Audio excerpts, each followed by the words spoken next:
Good evening, students, and a few topics, three topics we are going to discuss for the paper literary forms, and these topics are there in our textbook. So we shall have a short discussion, though it is not in our syllabus, as it is there in our textbook. We shall have a short discussion on these small topics. And I say this topic is actually a huge topic and absolutely difficult to comprehend. But let me tell about this in 2 minutes. Okay.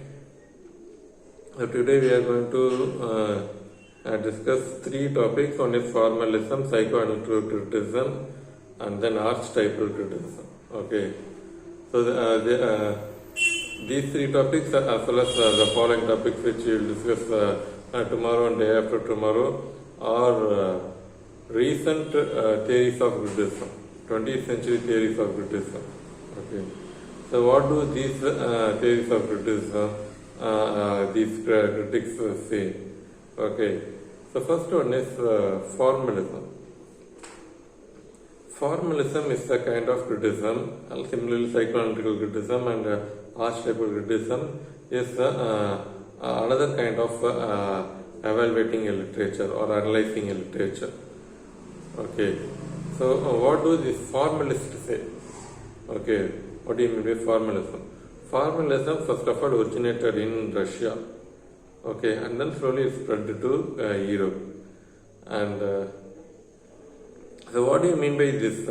They say that formalism, formalists say that there is always a difference between practical use of language and poetic language. Okay, in our day-to-day conversation, the day-to-day conversation is not poetic, but if a poet thinks that I am going to write poetry, then he uses a different language. Okay, that is poetic language. Since he uses poetic language, then naturally it is called poetry. Okay, so what is the poetic language? And formalists say that poetic language is defamiliarizing the objects, ideas, or perception. Okay. How far the literature defamiliarizes the familiar world, familiar perception, familiar ideas, familiar object. Okay. Literary language always defamiliarizes the familiar objects, ideas, thoughts, perception. Okay. Say for example, we all know that Napoleon is a great king, great warrior, and his achievements in war is so great, but unfortunately he lost in the war with Russia. Okay, and only with Russia Napoleon lost the war, and other than Russia he won all the wars. Okay. And the idea is simple, that is Napoleon is a great warrior, okay, that we all know.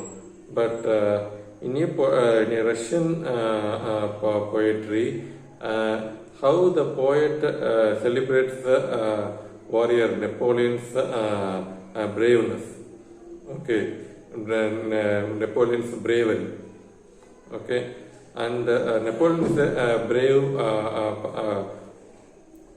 warrior, okay, courageous warrior, and this idea is conveyed in the poetry. The poetry is narrated from a horse point of view. Okay, the warrior horse is narrating the story, and that too a Russian horse. Okay. The Russian horse says that I am the horse. I participated in several wars, and the soldier who is riding me is also a great warrior. And one day he took me to the battlefield, and he says that our enemy's name is Napoleon, and he instructs me to trouble Napoleon. Okay. Likewise, the narrator is the horse itself. Okay, and the horse says that Napoleon is a short man. Okay, and the horse thinks that he is very short, and everyone is saying that he is a brave man. I don't think so. Likewise, the horse thinks. And Napoleon at one point kills a soldier as well as he kills the horse also. Okay, and the horse is dying, and Napoleon is standing at the face of horse. Okay, and then the horse is dying, and the horse thinks that the horse is lying, and then it sees Napoleon. Okay, and then the horse thinks that everyone mistake him that he is very short, but here from this point of view, Napoleon is actually very height, very tall. Okay, it is my mistake that he is very short, and then the horse dies. Okay, so this is example of defamiliarizing the familiar idea. Okay, formalist criticism, formal critics would appreciate this poem. Okay, that is in this poem, it is beautifully defamiliarized the familiar idea. Okay, and next topic is psychoanalytical criticism, and I already discussed this topic in even the very Saphism itself. Okay, psychoanalytical criticism says that the work of art is the expression of author's personality. Okay, every poet, every film director, every dancer, every sculptor, every painter, artist,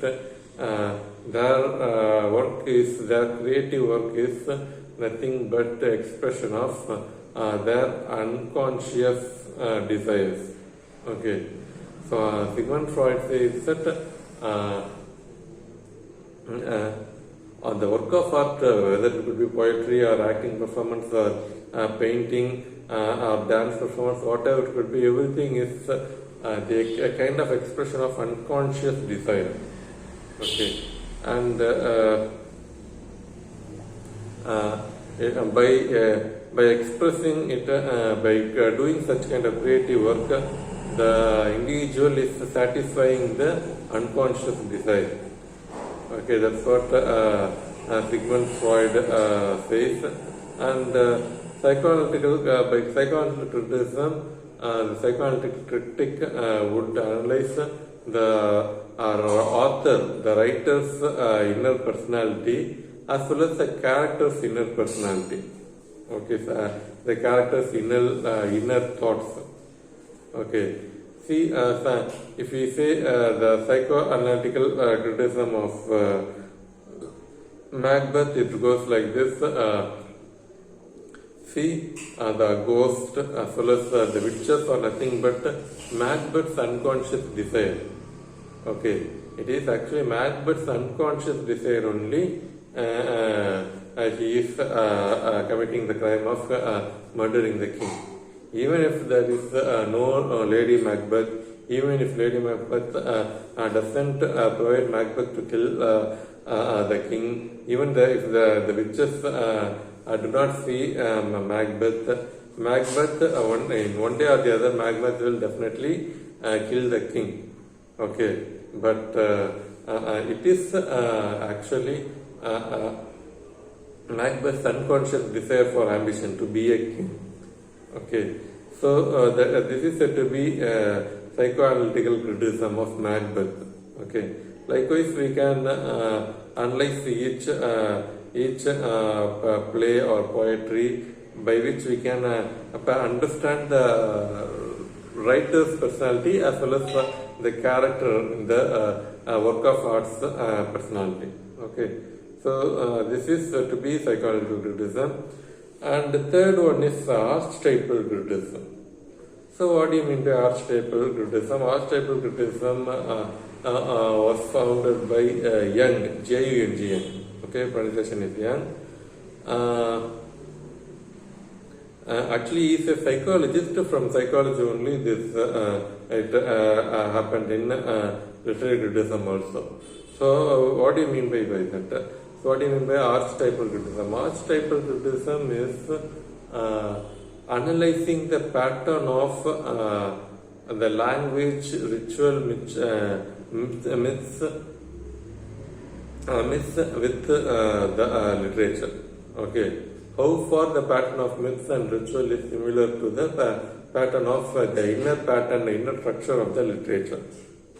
Okay, so this is said to be archetypal criticism.